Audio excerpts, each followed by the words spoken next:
जय हिंद सभी स्टूडेंट को स्वागत है आप सभी छात्रों का आज की टेस्ट में। प्यारे बच्चों, आज की टेस्ट में हम हिंदी के वीवीआई क्वेश्चंस लेकर के आए हैं। तो आप सभी छात्र इस टेस्ट को अंत तक दीजिए और अच्छे से दीजिए, और क्लास के अंत में सभी क्वेश्चन का आंसर मिलान करेंगे। और आप सभी बच्चे ज़रूर बताइएगा कि आपके कितने क्वेश्चंस सही हुए। ठीक है, तो टेस्ट शुरू करते हैं और पहले क्वेश्चन को देखते हैं। पहला क्वेश्चन है, किसका मन माँ से हट गया और वह रात भर जंगल में छिपा रहा। टेस्ट देने का तरीका वही है, सभी बच्चे को बता दें। पहले क्वेश्चन नंबर लिखेंगे, उसके आगे अपने आंसर लिखेंगे। ठीक है, तो क्या है पहला क्वेश्चन, किसका मन माँ से हट गया और वह रात भर जंगल में छिपा रहा। तो यह था क्वेश्चन और ये रहे इसके आंसर। सभी बच्चे देखें और इसमें से जो भी सही आंसर है प्यारे बच्चों उसे अपने कॉपी में नोट कर लेंगे। ठीक है, देखें अच्छे से और अपने कॉपी में नोट करें। चलिए बढ़ते हैं अगले क्वेश्चन की तरफ और अगले क्वेश्चन को देखते हैं। बहादुर शीर्षक पाठ के लेखक के बड़े लड़के का नाम क्या था। बहादुर शीर्षक पाठ के लेखक के बड़े लड़के का नाम क्या था। ठीक है, क्वेश्चन सही बच्चों ने समझ लिया होगा। तो ये देखिए आंसर्स, और इसमें से जो भी आपका सही आंसर हो उसे अपने कॉपी में जल्दी से नोट कर लीजिए। ठीक है, नोट कर लिया होगा। तो चलिए बढ़ते हैं अगले क्वेश्चन की तरफ और अगले क्वेश्चन को देखते हैं। अगला क्वेश्चन है, बहादुर शीर्षक पाठ में किसकी कहानी है। बहादुर शीर्षक पाठ में किसकी कहानी है। ठीक है, तो क्वेश्चन ये रहा और इसके आंसर सही बच्चे देखें और जल्दी से अपने कॉपी में नोट कर लेंगे। इसमें से जो भी आपका आंसर है उसे अपने कॉपी में नोट कर लीजिए। ठीक है, चलिए बढ़ते हैं अगले क्वेश्चन की तरफ और अगला क्वेश्चन है, सूखा पत्ता किस लेखक की रचना है। ठीक है, बहुत ही अच्छा क्वेश्चन है कि सूखा पत्ता किस लेखक की रचना है। ठीक है, तो यह क्वेश्चन सही बच्चों ने समझ लिया। चलिए इसके आंसर्स को देखें और इसमें से आपका जो भी सही आंसर है ए, बी, सी और डी, उसमें से जो भी आपका आंसर है उसे अपने कॉपी में जल्दी से नोट कर लीजिए। ठीक है, बढ़ें अगले क्वेश्चन की तरफ। चलिए जल्दी से अगले क्वेश्चन को देखते हैं। अमरकांत जी स्वाधीनता संग्राम में कब भाग लिया था। अमरकांत जी ने स्वाधीनता संग्राम में कब भाग लिया था, यह क्वेश्चन है और ये रहे इसके आंसर्स। देख लें आंसर और इसमें से जो भी आपका सही आंसर हो प्यारे स्टूडेंट अपने कॉपी में जल्दी से नोट कर लीजिए। ठीक है, आपने नोट कर लिया होगा। तो बढ़ते हैं अगले क्वेश्चन की तरफ और अगले क्वेश्चन को देखते हैं। अगला क्वेश्चन है, बीच की दीवार किसकी रचना है। ठीक है, यहाँ पर ध्यान देंगे, बीच की दीवार किसकी रचना है। तो यह क्वेश्चन है और ये रहे इसके आंसर सभी बच्चों के लिए। देख लें ए, बी, सी, डी, इसमें से जो भी आपका आंसर हो प्यारे बच्चों उसे अपने कॉपी में जल्दी से नोट कर लीजिए। ठीक है, आपने नोट कर लिया होगा। तो बढ़ते हैं अगले क्वेश्चन की तरफ। प्यारे बच्चों, टेस्ट देने का तरीका इसलिए ऐसे हमने बनाया है क्योंकि आपको क्वेश्चन बनाने में एग्ज़ाम हॉल में ज़्यादा दिक्कत ना हो, क्योंकि वहाँ भी टाइम की कमी होती है, इसीलिए आपको ऐसे तैयार किया जा रहा है। ठीक है, क्वेश्चन है अगला, 9 2 11 होना मुहावरे का अर्थ क्या होता है। 9 2 11 होना मुहावरे का अर्थ क्या होता है। बहुत ही अच्छा क्वेश्चन। चलिए इसके आंसर को सही बच्चे को दिखाते हैं और इसमें से जो भी आपका आंसर हो प्यारे बच्चों उसे अपने कॉपी में जल्दी से नोट कर लीजिए। ठीक है, ताकि आपको आंसर मिलाने में आसानी हो। चलिए बढ़ते हैं अगले क्वेश्चन की तरफ। अगला क्वेश्चन है, माँ के डर से लड़का रात भर कहाँ छिपा रहा। ठीक है, इस कहानी में जो लड़का था वह अपने माँ के डर से रात भर कहाँ छिपा हुआ था, यही आपको बताना है। देखिए इसके आंसर सभी बच्चों के सामने हैं। पहाड़ों पर, पड़ोसी के घर पर, जंगलों में या विद्यालय में। जो भी आपका आंसर हो उसे अपने कॉपी में नोट कर लीजिए। चलिए बढ़ते हैं अगले क्वेश्चन की तरफ।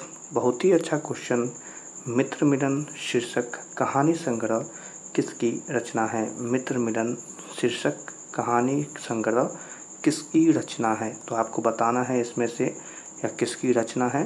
तो देख लें ए, बी, सी, डी, इसमें से जो भी आपका आंसर है वो अपने कॉपी में नोट कर लीजिए। ठीक है, चलिए बढ़ते हैं अगले क्वेश्चन की तरफ। सही बच्चों के लिए अगला क्वेश्चन है सभी के सामने, लेखक की पत्नी के रिश्तेदार किस दिन आए थे।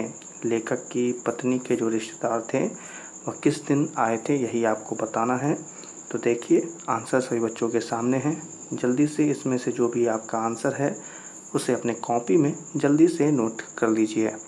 ठीक है, आपने नोट कर लिया होगा तो बढ़ते हैं अगले क्वेश्चन की तरफ और अगले क्वेश्चन को देखते हैं। बहादुर, तुमको अपनी माँ की याद आती है, ऐसा कौन पूछता है? ठीक है, बहादुर, तुमको अपनी माँ की याद आती है, ऐसा कौन पूछता है?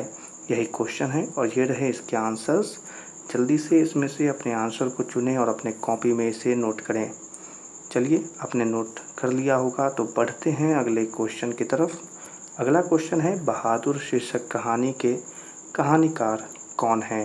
बहादुर शीर्षक कहानी के कहानीकार कौन है? ठीक है, किसने इसे लिखा? बस यही सवाल आपसे पूछा जा रहा है, तो इसमें से आपको तो आंसर पता ही होगा, तो अपने कॉपी में जल्दी से नोट कर लीजिए। ठीक है, चलिए बढ़ते हैं अगले क्वेश्चन की तरफ और अगले क्वेश्चन को देखते हैं। अगला क्वेश्चन है सभी बच्चों के लिए, बहादुर कितने वर्ष का था? बहादुर कितने वर्ष यानी उम्र का था? ठीक है, बस यही आपको बताना है। ये रहा इसका आंसर। जल्दी से इसमें अपने आंसर को देखें और अपने कॉपी में उसे नोट कर लीजिए।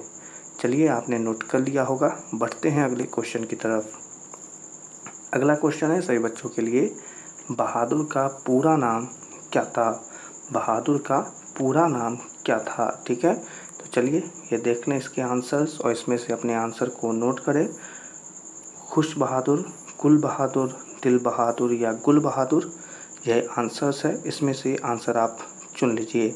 चलिए बढ़ते हैं अगले क्वेश्चन की तरफ और अगले क्वेश्चन को देखते हैं। अगला क्वेश्चन है सभी बच्चों के लिए कि निर्मला कौन थी? छोटा सा क्वेश्चन पर बहुत ही बढ़िया है। निर्मला कौन थी? बस यही क्वेश्चन है और ये रहे इसके आंसर्स। देख लें इसमें से आपका कौन आंसर है। कहानीकार की नौकरानी, कहानीकार की पत्नी, कहानीकार की बहन या कहानीकार की मौसी, यह सभी आंसर्स है। इसमें से आपका जो भी आंसर है उसे अपने कॉपी में नोट कर लें और इसी आंसर के साथ आज के टेस्ट के यही सभी प्रश्न या सभी क्वेश्चन यहीं पर समाप्त होते हैं। अब आप सभी बच्चे अपने कॉपी में जो नोट किया है सभी आंसर को अच्छे से देख लें और चलिए अब हम आपको सभी क्वेश्चन के सही आंसर को बताते हैं और आप सभी बच्चे ज़रूर बताइएगा कि आपको 15 क्वेश्चन में से कितने क्वेश्चंस सही हुए। ठीक है, तो चलिए अब आंसर को मिलान करते हैं। ठीक है, तो चलिए जल्दी से आप सभी क्वेश्चन के आंसर को मिलाना शुरू करते हैं। यहाँ पर हम आप सभी बच्चों के 15 में क्वेश्चन के 15 आंसर लेकर आ गए हैं। ठीक है, तो आपके पहले नंबर क्वेश्चन का जो सही आंसर है प्यारे बच्चों वो हो जाएगा डी। दूसरे नंबर क्वेश्चन का सही आंसर है सी। तीसरे नंबर क्वेश्चन का सही आंसर है ए। चौथे नंबर क्वेश्चन का सही आंसर है सी। पाँचवें नंबर क्वेश्चन का जो सही आंसर था वो है सी। छठे नंबर क्वेश्चन का जो सही आंसर था वो है बी। सातवें नंबर क्वेश्चन का सही आंसर जो था वो है बी। आठवें नंबर क्वेश्चन का सही आंसर है बी। नौवें नंबर क्वेश्चन का सही आंसर है डी। 10वें नंबर क्वेश्चन का सही आंसर है ए। 11वें नंबर क्वेश्चन का सही आंसर है ए। 12वें नंबर क्वेश्चन का सही आंसर हो जाएगा ए। 13वां नंबर क्वेश्चन का जो सही आंसर था वो हो जाएगा बी और 14 नंबर क्वेश्चन का जो सही आंसर था वो हो जाएगा बी और 15वां नंबर जो क्वेश्चन था उसका जो सही आंसर है वो हो जाएगा सी। तो चलिए ये सभी आंसर है। आप सभी बच्चे आंसर का मिलान करें और कमेंट में ज़रूर बताएं कि आपको कितने क्वेश्चंस सही हुए। तो चलिए इसी आंसर्स के साथ आज की यह क्लास को यहीं पर समाप्त करते हैं। क्लास पसंद आई हो तो इस क्लास को लाइक कर दें और अपने मैट्रिक परीक्षा 2025 के लिए चैनल को सब्सक्राइब कर लें। सभी छात्रों से मिलेंगे अगली क्लास में, तब तक के लिए आप सभी छात्रों को जय हिंद।